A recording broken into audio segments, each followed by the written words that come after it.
programa. Ei pessoal, tudo bem? Bem-vindos a mais um programa Caminho da Regeneração pela Rádio Boa Nova e a mais um vídeo do canal YouTube da Editora do Fogo. Nós estamos neste vídeo e neste programa dando continuidade ao estudo da obra Enigmas da Desobsessão, de autoria do Dr. Jaider Rodrigues de Paulo, que tem abrilhantado aí o nosso trabalho com a sua presença já nesse 8º programa. Tudo bem, Jaider? Estamos recebendo também, já no 4º programa, da Luciana Parreiras, está conosco aqui. Ambos fazem parte da Associação Médico Espírita de Minas Gerais, são integrantes do grupo GEM1, que é o grupo de estudos, De medicina e espiritismo. Isso, grupo espírita, não, estudos espíritas de medicina, Faço parte dele também, mas eu meio que trupico no nome, vocês estão vendo aí, me perdoem. Nós estamos estudando o primeiro livro dessa série, que foi a autoria do Jaider, mas nós temos ainda para frente o estudo de um segundo livro que pertence ao grupo do GEM1, que é a prática da teoria que vocês estão tendo a oportunidade de conhecer nessa obra aqui. Então, nessa segunda obra, nós temos relatos de técnicas e atendimentos mediúnicos no grupo do GEM1, que a gente gravou, transcreveu e transformou em livro, para poder compartilhar com vocês a experiência que a gente tem vivido lá. Jaider e Lu, eu estava pensando num fato que foi comentado no nosso programa passado, quando a Lu comentou que muitas vezes na nossa reunião, o espírito, quando ele tem assim um nível de conhecimento técnico e intelectual muito alto, e para se proteger, ele se manifesta na reunião mediúnica pelo seu corpo mental inferior. E inclusive a Lu complementou, na hora que ela comentou isso, que posteriormente ao atendimento específico, haveria uma aproximação do corpo astral que ia ficar retido na instituição espiritual da Associação Médico Espírita. É isso mesmo, Lu? Alguma correção? Não, né? Então a minha pergunta é para vocês, Então fiquem à vontade para responder. Como que a gente pode entender um corpo mental separado do corpo astral? Primeiro ponto, primeira pergunta. E segunda, quando o corpo mental se desloca, ele leva junto o mental superior, o átmico e o búdico? Certo. É o seguinte, Maria. Se nós vamos olhar o nosso lar, nós vamos observar que André Luiz dormiu e algo dele saiu e foi visitar a mãe dele no plano superior. Ah, verdade, verdade. E enquanto o corpo dele ficava dormindo, ou seja, o corpo astral ficava dormindo. Ele saiu, e foi lá no corpo mental falar com a mãe dele. Na obra de André Luiz, nas entrelinhas, em especial nas entrelinhas, tem muita coisa que nós passamos por cima, esperando que nós desenvolvamos uma capacidade mental melhor para entender aquilo que André Luiz começou a falar. E na obra de Kardec também, a gente lê Gênesis, tem muita coisa lá que Kardec fala que nós não alcançamos ainda não. A maioria daquelas coisas nós não alcançamos ainda não. Nós não alcançamos. Então, nós não alcançamos muita coisa, Maria. Eu sei, no intervalo aqui de muita coisa. Você olha e enxerga, não sabe o que você enxerga. Eu achei que eu sabia, mas depois do que o Jaider comentou no intervalo, já sei que nada sei. Isso, a gente a frase de Sócrates não é verdadeira, Se você falar isso de coração, assim, eu só sei que nada sei. Eu ainda não estou falando de coração, não. Eu digo assim, mas se a gente já consegue perceber a grandeza do universo, a gente fala de coração, porque a gente é muito pequeno. A gente é muito pequeno, A gente é muito pequeno para poder entender essa magnitude que existe no universo. Com certeza. A gente não sabe, nós estamos começando a esmiuçar agora muito pequeno, agora que estão começando, Então o que acontece? Esses corpos se dissociam, eles se dissociam. E a gente tem que se dar uma melhor consciência Porque cada corpo desse tem uma consciência. Por quê? Porque a consciência que ele tem é do plano que ele labora, com as energias daquele plano. Quando você fala que cada corpo tem consciência, quer dizer que a mente, ela se parte em cada corpo? Não, a mente, ela não se parte. A mente, ela é una, ela se expressa em cada corpo. Particularmente em cada um. corpo. Emana em cada um, igual o Sol de lá emana nos planetas todos. Os planetas todos. Essa é uma figura boa da mente, essa aí. Né? Então, o que acontece? Quando uma pessoa conversa com você, você vai perceber o que ela está falando na terceira dimensão. Terceira dimensão é essa aqui. Essa aqui. Tá. Vai sentir o que ela está falando na quarta dimensão. E vai compreender de uma maneira mental mais vamos dizer, refinada na quinta dimensão. Que é a do corpo astral. Que é do corpo mental. Do mental. O mental está na quinta, o astral está na quarta e o físico está na terceira. Muito bem. Tá? Então olha só. Então o que acontece? Esses corpos se desdobram. E eles se desdobram e eles se manifestam justamente na dimensão onde aquela energia daquela dimensão responde aos estímulos que ele injeta no meio. Entendo. Você entendeu? Entendi. Então, no caso da manifestação mediúnica do espírito lá na reunião, ele está desencarnado. Desencarnado. Então, ele só tem corpo astral para cima. Para cima. Então, como é que se deu isso? Então, ele tem a propriedade de dissociar o astral do mental e manter a consciência do mental dentro do nível que o mental suporta. A consciência no astral dentro do nível que o astral suporta. Entendi. E o espírito, a consciência única reverberando em todos eles, usando de acordo as energias do plano que vai se manifestar. Entendi agora. Entendi. E quando a Lu fala assim que a espiritualidade superior reteve o corpo mental dele, reteve o mental e os superiores voltaram para o astral ou ficaram todos retidos? E como que ficou o astral lá? Com a parcela mental dele reduzida? Entendeu a minha pergunta? Entendi. Ela ficou reduzida ao campo em que ela consegue se manifestar. Tá, no campo Isso. do corpo astral. Vou dar só uma ideia. Entender. Se você, para poder manifestar no fundo do mar, você precisa de elementos para poder manifestar no fundo do mar, porque o fundo do mar é diferente da superfície. Da atmosfera, tá certo. Entendeu? Entendi. A sua manifestação no fundo do mar tem um limite. Certo. Até onde a matéria do fundo do mar, a água, responde às suas intuições. Certo. Né? Entendi. Esse limite você pode ter consciência dele ou não. Você pode sentir esse limite. Sim. Não é isso? Isso. A mesma coisa na atmosfera. Se você quiser voar, você não consegue. Você sabe muito bem que você não consegue voar. Com toda certeza. Você não tem nada para voar. Não é isso? Isso. Mas você consegue andar. E dentro daquilo que você consegue andar, você consegue fazer muita coisa aonde você consegue andar. Certo. Não é isso? Certo. São as estratificações que você tem. Entendi. Entendeu? Nesse caso do espírito que manifestou lá, o corpo astral dele está sob a guarda da espiritualidade? Deverá estar sob a guarda e o corpo, eles colocam a acopla mental dele no mental do médium, porque se acoplar o mental dele no astral do médium simplesmente fica difícil. Vocês acoplam o mental dele no mental do médium, por quê? Porque o mental do médium está na quinta dimensão e o mental dele está na quinta dimensão. Então a Então, comunicação há um meio de mediúnica comunicação. se dá num nível acima do corpo astral. Acima do corpo astral. Entendi. Mas aí o corpo astral tem notícia? Tem de muitas coisas, de muitas, não é de tudo não. Até onde o corpo astral consegue captar o corpo mental.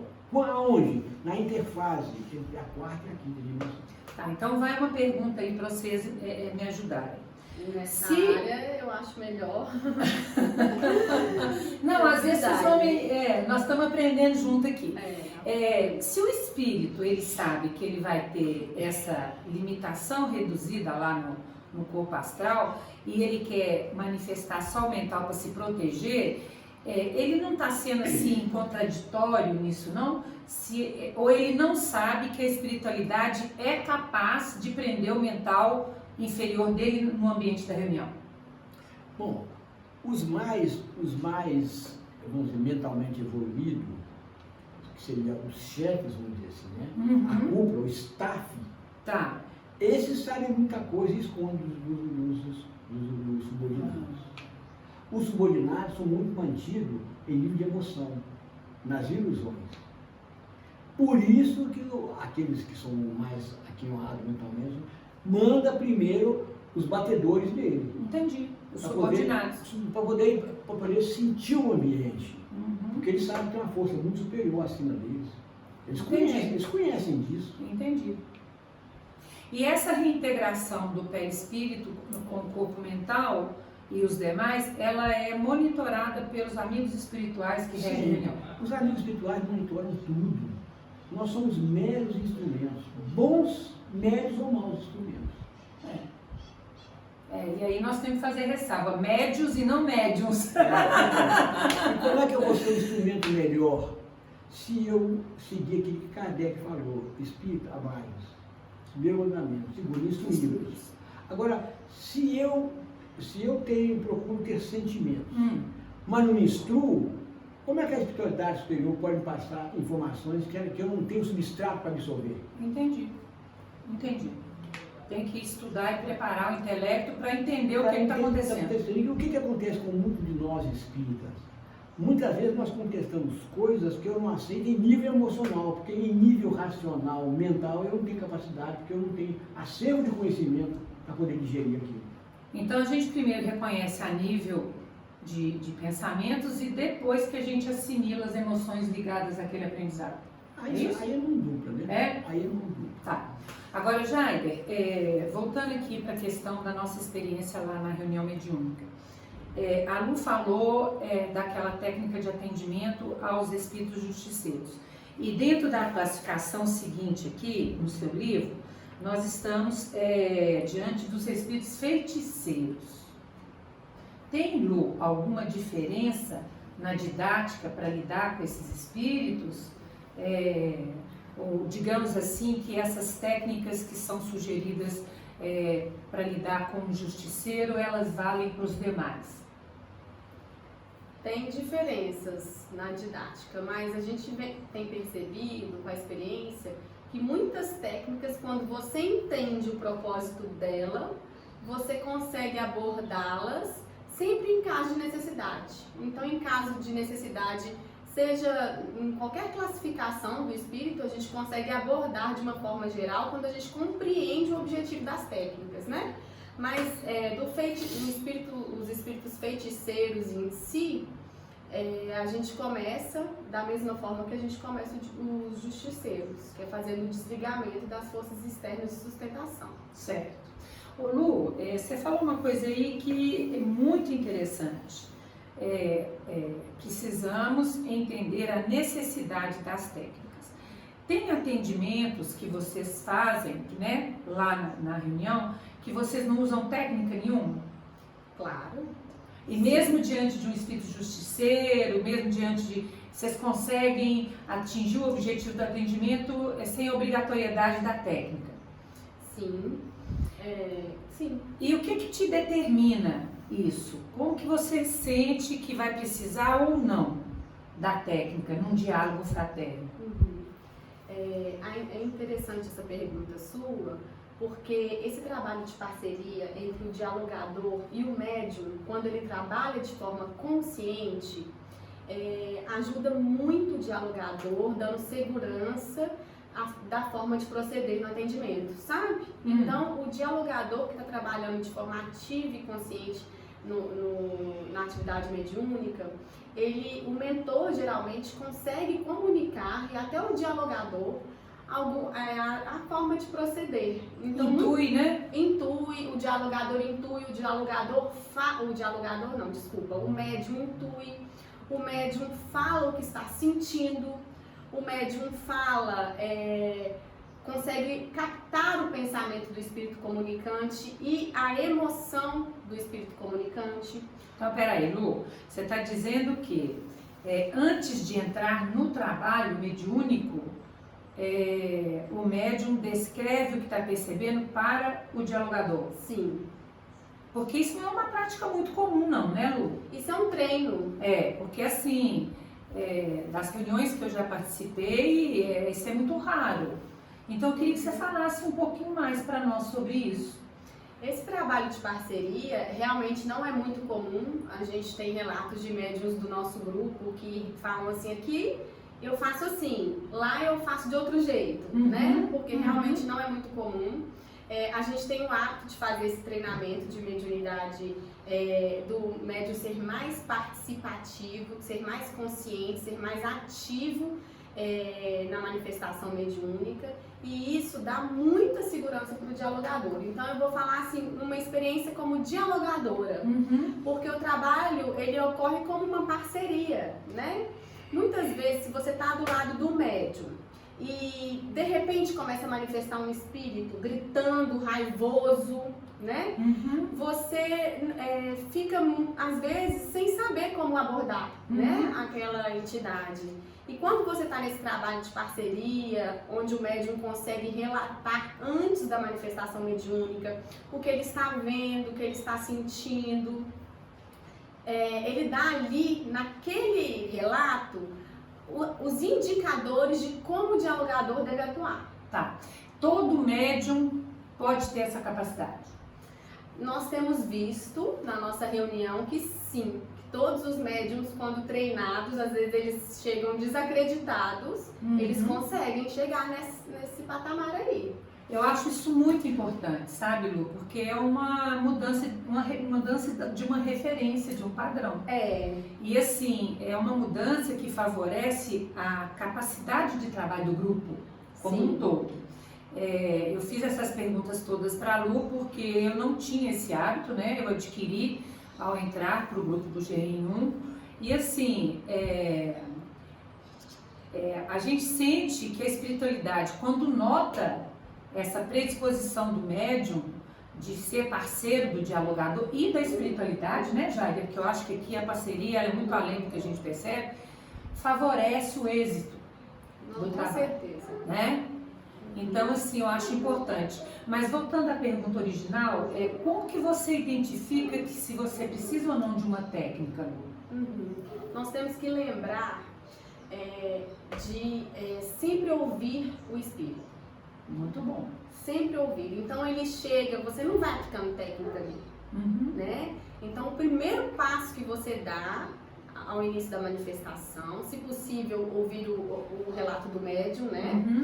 E depois ouvir o espírito comunicante. Então você escuta o que ele tem para dizer, a partir daí você conversa com ele, você tenta ter empatia pela situação em que ele está vivendo, né? Tenta conter nosso olhar de julgamento, né? E após escutar, a gente começa um diálogo com ele. Então a gente conversa com ele antes de qualquer utilização de técnica. E a partir daí, eu acredito que a gente é muito intuído também, né? Então a gente é muito intuído o caminho a seguir, né? As técnicas, eu acredito que elas são muito importantes porque elas também dão pra gente uma segurança, né? Se aparecer, por exemplo, um espírito, um mago negro, né? Como que eu vou lidar com essa entidade, né?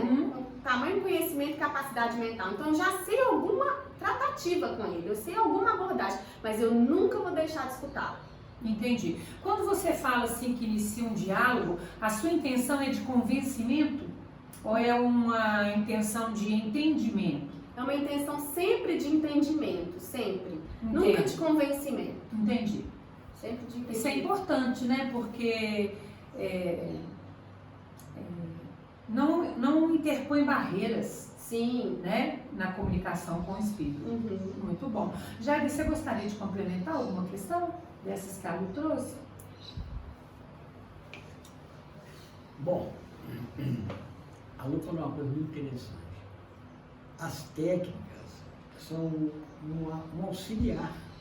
Certo. Um auxiliar. Vamos supor, às vezes, numa conversa, aqueles espíritos que voltariam nas reuniões várias vezes, você pode adiantar rapidamente aquele entendimento.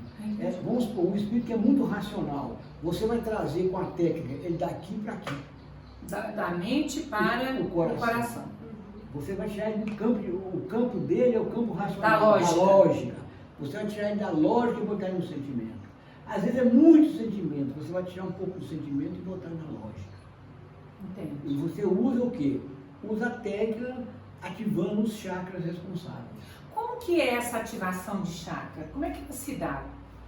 Bom, o que acontece é o seguinte, até onde a gente tem aprendido, né, até onde a gente sabe, e que não é muito, porque a gente vai, à medida que a cada reunião você vai aprendendo coisa diferente, mas tem umas que já estão sedimentadas, porque elas se repetem. Certo. Né? Então é o seguinte, os chakras, os nossos chakras, eles funcionam de acordo com a indução da mente. E tudo aquilo que você vai repetindo é adquirido. Certo. Então, a maneira, os espíritos, uma das maneiras de você trabalhar focado, é você focando várias vezes aquela mesma coisa, até que aquilo adquire uma força fluídica, eletromagnética e uma força mental. Tá, dá um exemplo? Vou dar só um exemplo, muito simples. Você faz uma prece. Tá. A gente faz prece todo dia. Sim. Mas a maioria das nossas preces, elas são preces de superfície. Certo. É muito comum você estar fazendo uma prece e estar pensando em uma outra coisa. Ou então você está magoado e está orando. Então, o que acontece? A gente sabe, olha só, o conhecimento ele vai se juntando num ponto único. Então, a gente sabe que para você ter uma prece que corresponda àquilo que você deseja, você tem que ter, primeiro, acionar o seu sentimento. Certo. Você tem que estar... O seu mental tem que estar afinado com aquilo que você sente. E se o seu mental, vamos supor, você vai fazer uma oração por alguém que está sofrendo, que você gosta daquela pessoa. Se você deixar outras ideias, outros flashes entrar no meio, você desfoca. Entendi. Mas se você está acostumado a um adestramento da mente de focar naquilo que você faz, você focando naquilo que você fala e que você pede, você consegue dar mais energia no objetivo. Para atingir o objetivo. Mas o que é isso? Eu estou te falando isso aqui. Entendi. Estou te falando isso aqui em níveis assim, que nós fazemos. Do dia a dia. E dentro da reunião é assim que age a questão dos chakras. Dos chakras. Mas vamos descer um pouquinho mais, uma oitava a mais no entendimento. Se eu tenho um desejo de focar, olha só, já mexi na outra coisa. Desejo. De ajudar aquela pessoa. E começa a focar, eu já começo a mexer nas partículas infinitesimais e alinhá-la de acordo com o meu desejo, com a minha vontade. Nossa. Então, olha só, Complexo, né? eu já começo olha só, sem saber, eu já começo a mexer na estrutura da matéria. Entendi. Você entendeu? Então, olha só, eu tenho um desejo de ajudar aquela pessoa e vou adestrando o meu focar naquilo que eu peço para aquela pessoa. Entendi. Eu estou começando a trabalhar, a dar uma determinação aos elétrons, aos prótons, aos nêutrons, que compõem aquilo que eu desejo para ela, e dando sentido e movimento àquilo que eu desejo. E de igual forma, no ambiente da reunião. Em qualquer ambiente. Entendi. Agora, olha só, se eu falo que gosto, que quero ajudar uma pessoa, vou orar para ela, não tem nenhum desejo na realidade. Eu tenho uma obrigação que eu não estou orando para ela. Eu começo a fazer a oração pensando em outras coisas. Não foquei, não induzi as micropartículas a tomar um alinhamento de acordo com aquilo que os meus sentimentos. Ou seja, não fez nada. Não Muito bem. Gente, nós temos que estudar muito. Oh Deus, aqui o nosso técnico está dizendo que o nosso tempo acabou. Eu não entendo esse técnico nosso. Viu? Mas nós vamos voltar, né? Vocês vão voltar? Comprometem-se a voltar? Então nós estamos feitos, viu gente? Nós estamos amarrando eles aqui. Semana que vem a gente volta então com a presença do Jair, a presença da Lu. Fiquem com Deus. Até mais. Para um minutinho, só um instantinho, não saia do nosso canal. Eu quero fazer um pedido para vocês, que não foi feito antes, mas está valendo a partir de agora. Se você tem curtido os nossos vídeos, está gostando do nosso conteúdo, nós queremos pedir que você vá lá no canal, curta, se inscreva, compartilhe, porque só assim o YouTube vai entender que o nosso conteúdo é relevante, que é importante para as pessoas e vai passar a compartilhá-lo com mais pessoas, mesmo aquelas que não entrarem no nosso canal. Belezinha? Então, muito obrigada. Quero agradecer aí por esses instantes adicionais da sua atenção, desejando tudo de bom para você. Valeu? Muito obrigada!